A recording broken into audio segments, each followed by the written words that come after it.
Arkadaşlar merhaba.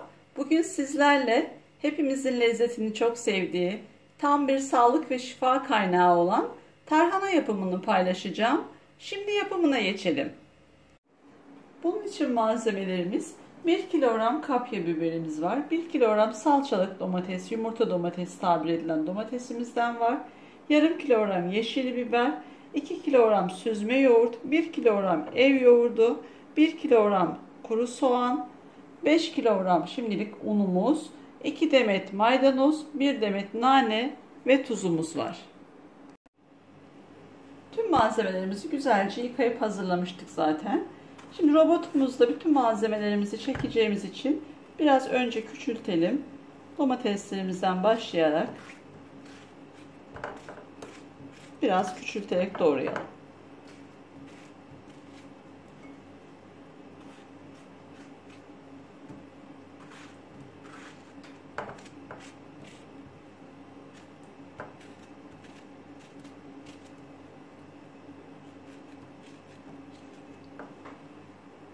Şimdi de kırmızı kapya biberlerimizi aynı şekilde küçültelim, doğrayalım. Önce çekirdeklerini çıkartalım.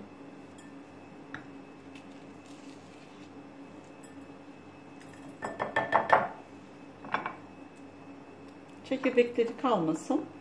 Çorbanızda hoş bir tat ve görüntü olmaz. Çekirdeklerini iyice temizleyelim. Ve bunları da yine aynı şekilde küçültelim. Küçük küçük doğrayalım şöyle.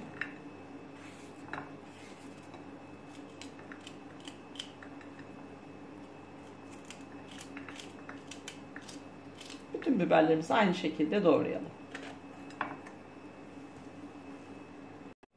Şimdi de yeşil biberlerimizi doğrayalım. Onların da büyüklerinin çekirdeklerini çıkartalım. Çok küçük ve taze ise gerek yok ama şu şekilde. Yine bunları da küçülterek doğrayalım.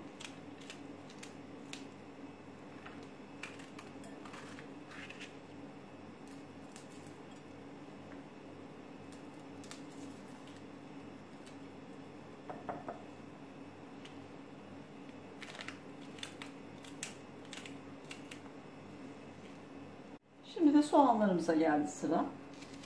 Onları da biraz küçültelim yine.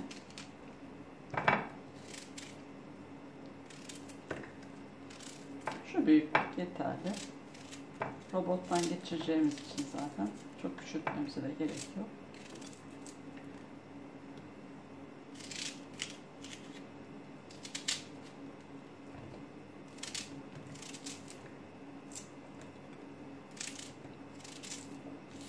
Şimdi bütün soğanlarımızın hepsini aynı şekilde doğrayalım. Tüm malzemelerimizi doğrayarak küçülttük. Şimdi de hepsini sırasıyla robottan geçirelim. Şimdi domatesimizi robottan geçirerek iyice küçültelim. Şimdi de kırmızı biberlerimizi çekelim. Robotumuzdan iyice geçirelim. Altında biraz domates bıraktım.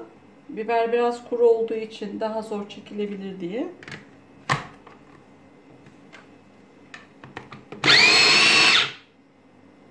Şimdi de yeşil biberlerimizi parçalayalım robotumuzda.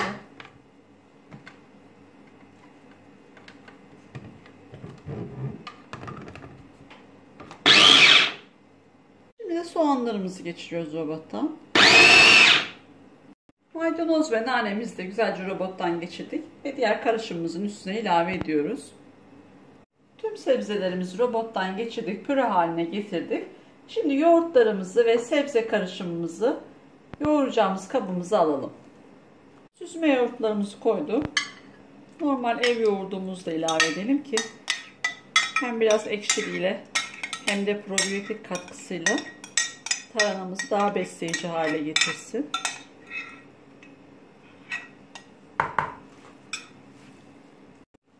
Yoğurdumuzun üstüne de 2 yemek kaşığı tuzunu ilave edelim. Daha sonra bir tadına bakalım. Eğer azsa yarım kaşık veya bir kaşık daha tuz ilave edebiliriz. Şimdilik 2 kaşık koyuyorum. İyice karıştıralım tuzunu da.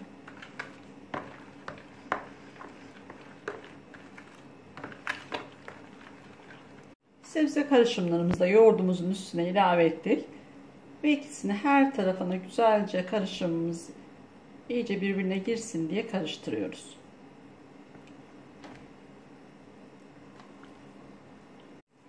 Şimdi yavaş yavaş unumuzu ilave etmeye başlıyoruz.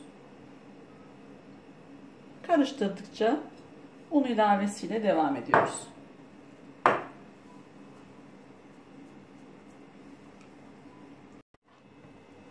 Unumu iyice yedirdim şimdi bir büyük kasesini. Şimdi devam edeceğim. Kabım biraz küçük geldiği için ikiye böleceğim. Bir tatlı kaşığı daha tuz ilave ettim. Tadına baktım. Siz de damak tadınıza göre bir tatlı kaşığı daha ilave edebilirsiniz. Tarhana hamurumuzu ikiye böldüm. Diğerini yoğurdum. Şimdi bunu size de göstermek için şu şekilde aynı hamur yoğurur, ekmek hamuru yoğurur gibi tarhanamızı yoğuruyoruz. 5 kilogram un tam geldi. Siz malzemeleri bu kadar size fazla geliyorsa yarım ölçüye düşürebilirsiniz. Bütün malzemeleri. Yarım ölçü olur o zaman da. Ona göre ayarlayabilirsiniz bu kadar size fazla geliyorsa.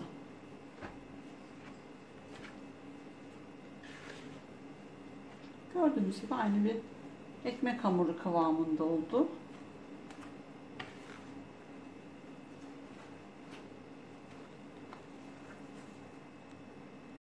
Tarhana hamurumuzun yoğurma işlemi tamamlandı. Bundan sonra artık mayalanmasını bekleyeceğiz. Havalar çok sıcak olduğu için 24 saatte de mayalanabilir. İçindeki yoğurdun ekşiliğine de bağlı olabilir bazen bu. Gözlemleyeceksiniz bundan sonra. Üzerine isterseniz bir tepsiyle kapatabilirsiniz. İsterseniz streç film, isterseniz temiz bir bezle. Bundan sonra artık mayalanma işlemini gözlemleyerek bundan sonraki işlemlerimize öyle devam ediyoruz. Tarhana hamurumuzun bugün ikinci günü. Gördüğünüz gibi çok güzel bir şekilde mayalanmaya başladı. Ekşimeye başladı. Parça parça olmasın diye ben tekrar büyük bir kabıma aldım. Şimdi ağzını açalım. Mis gibi tarhana kokusu yayıldı. Şimdi büyük bir kaşıkla güzelce karıştıralım. Gördüğünüz gibi harika bir şekilde mayalanma başlamış. Bu şekilde karıştırırsak taşmaları önlemiş oluruz. Güzelce karıştırıyoruz ve tekrar ağzını kapatıp tekrar yine mayalanmaya başlamasını bekliyoruz. Kabardıkça ara ara karıştırın. Bugün de bir iki kez olabilir. Sıcaklığına bağlı ortamı.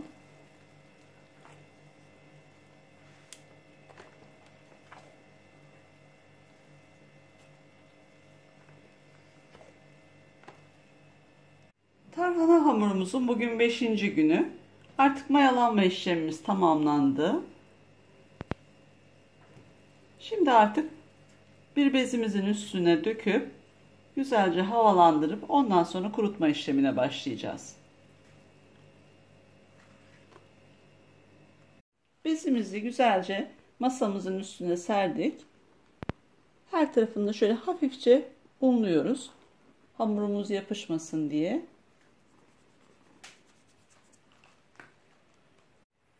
Un serptiğimiz bezimizin üstüne birer yemek kaşığı aralıklı bir şekilde boşaltıyoruz.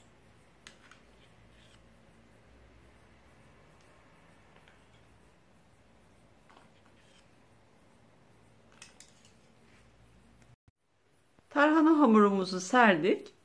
Artık balkonumuzun güneş alan ve iyi havalanan bir köşesinde kurumaya bırakıyoruz.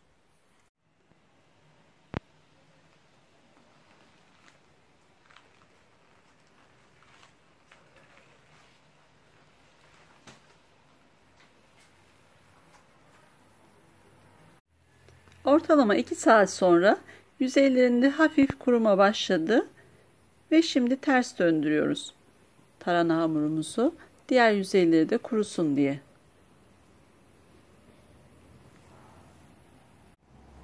Çevirdikten 2 saat sonra da daha küçük parçalara ayırıyoruz ki daha çabuk kurusun diye. Bu şekilde küçük küçük parçalıyoruz. Tarhana hamurumuz artık iyice kurudu. Şu şekilde elimizle ovalayarak iyice tekrar un haline getiriyoruz.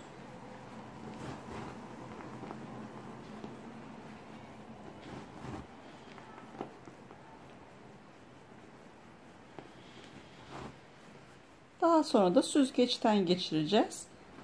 Eleyeceğiz.